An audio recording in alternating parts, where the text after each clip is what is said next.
Olá, queridos irmãos e irmãs. Hoje, segunda-feira, dia 22 de janeiro. O evangelho que vamos meditar hoje se encontra em Marcos, capítulo 3, versículos 22 ao 30, que diz assim: Naquele tempo, os mestres da lei que tinham vindo de Jerusalém diziam que ele estava possuído por Beelzebul e que pelo príncipe dos demônios ele expulsava os demônios. Então Jesus os chamou e falou-lhes em parábolas. Como é que Satanás pode expulsar Satanás? Se um reino se divide contra si mesmo, ele não poderá manter-se. Se uma família se divide contra si mesma, ela não poderá manter-se. Assim, se Satanás se levanta contra si mesmo e se divide, não poderá sobreviver, mas será destruído. Ninguém forte Ninguém pode entrar na casa de um homem forte para roubar seus bens, sem antes o amarrar. Só depois poderá saquear sua casa. Em verdade vos digo, tudo será perdoado aos homens, tanto os pecados como qualquer blasfêmia que tiverem dito. Mas quem blasfemar contra o Espírito Santo nunca será perdoado, mas será culpado de um pecado eterno. Jesus falou isso porque diziam: ele está possuído por um espírito mau. Palavra da salvação. Glória a vós, Senhor.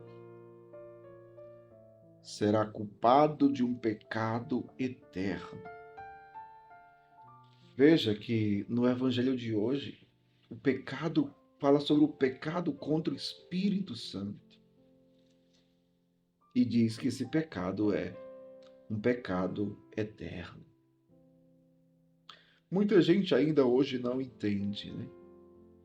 Muita gente ainda hoje diz assim: mas como é que Deus se fala tanto que Deus é misericórdia e tem um pecado que ele não pode perdoar? Qual é o pecado que Deus não pode perdoar? Você sabe? O pecado que Deus não pode perdoar é aquele do qual você não se arrepende. Sim, porque se você não reconhece o seu pecado, se você não se arrepende do seu pecado, como é que você vai confessar o seu pecado? Como é que você vai pedir perdão? E se você não pede perdão, como é que Deus vai perdoar? Ou seja, o pecado contra o Espírito Santo diz respeito à nossa dureza de coração, diz respeito ao nosso coração fechado para Deus. Veja, aqueles homens eram duros de coração, incrédulos, não acreditaram em Cristo, em nosso Senhor, e ainda mais o acusaram de expulsarem demônio pelo príncipe dos demônios. Ou seja, Jesus para eles era agido pelo mal, pelo maligno, por Satanás.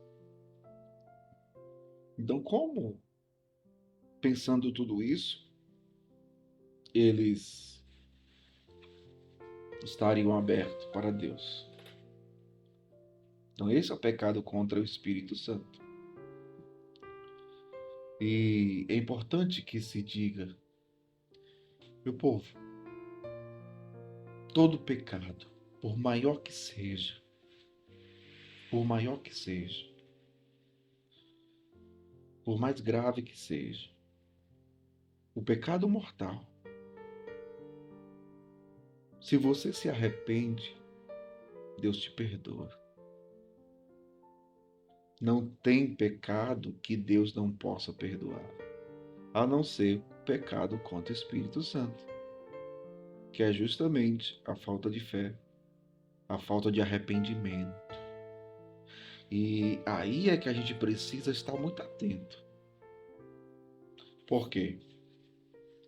Porque no mundo de hoje, na sociedade em que vivemos, que anula de todas as formas o sentido do pecado, na sociedade em que vivemos que nada mais é pecado, não existe esse negócio de pecado, isso é uma invenção da igreja, então viva a sua vida do jeito que você quer, faça tudo que tem direito, que você tem vontade.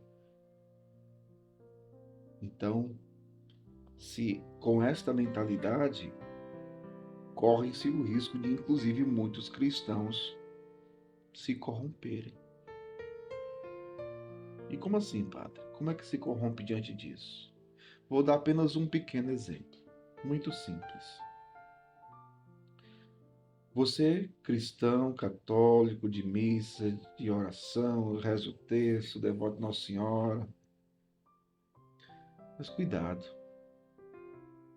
Cuidado com os pecados que você tem cometido com frequência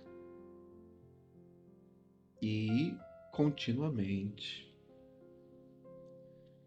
Às vezes, por trás de tais pecados está a falta de arrependimento. Sim, pode estar por trás a falta de arrependimento. Quantas pessoas que buscam um sacerdote para confessar, mas que muitas vezes não expressam arrependimento.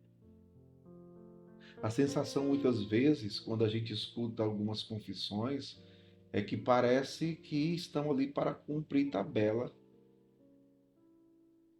estão ali numa prestação de contas, porque participam do grupo tal, da pastoral tal, e o coordenador disse que eu tinha que me confessar todo mês e tal, então a pessoa vai, confessa porque tem que prestar conta, tem que estar em dia com a confissão.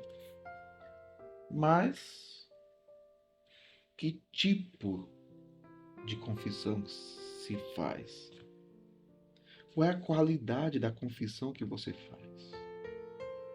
É uma confissão que realmente você tem ali uma contrição perfeita, um profundo arrependimento do seu pecado e faz aquele propósito de todo o coração de não mais ofender a Deus e de viver na graça, na justiça e na santidade? Ou confessa só porque aprendeu que tem que confessar todo mês? Pare para pensar. Às vezes a gente carrega pecado que não se arrepende. É o risco. É o risco. Então, Deus deseja nos perdoar. Mas peçamos essa graça a Ele. A graça de um profundo e sincero arrependimento.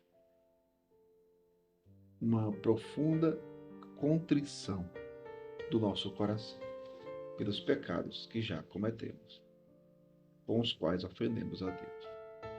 Que o Senhor nos dê aversão a todo mal, a todo pecado e adesão à sua palavra, à sua pessoa, ao seu reino. Que Deus abençoe você, em nome do Pai, do Filho e do Espírito Santo.